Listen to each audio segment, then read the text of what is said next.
প্রায় ৩ ঘন্টা train journey করে মামার বাড়ি যাওয়ার পথে কি খেলাম চলো তোমাদের সাথে শেয়ার করে নিই। তো আমরা যেহেতু অনেকটাই সকালের দিকে ট্রেন ধরেছিলাম তাই প্রথম দিকে খুব একটা হকার ছিল না। তো বাড়ি থেকে নিয়ে যাওয়া কেক দিয়ে আমরা খাওয়া দাওয়া শুরু করলাম। তারপরে উঠেছিল চা আর সেখান থেকে নিয়ে নিলাম লেবু চা। ট্রেনের এই লেবু চাটা খেতে না আমার দুর্দান্ত লাগে।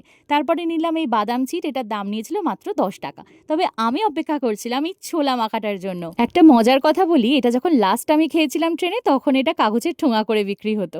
আর এই বাদামওয়ালাটা অনেকটা শেষের দিকে উঠেছিল, মানে আমাদের নামার সময় হয়ে গিয়েছিল, তাই আর খাওয়া হয়নি।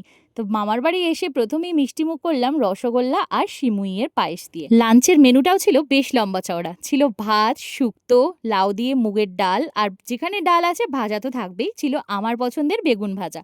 তারপরে ছিল চিংড়ি মাছের মালাইকারি আর বড় পুকুর থেকে তোলা কাতলা মাছের দই কাতলা। ফ্রেশ মাছের দই কাতলা যে এত অপূর্ব খেতে লাগছিল, আমি সত্যি বলছি এখনো আমার জিভে জল আসছে।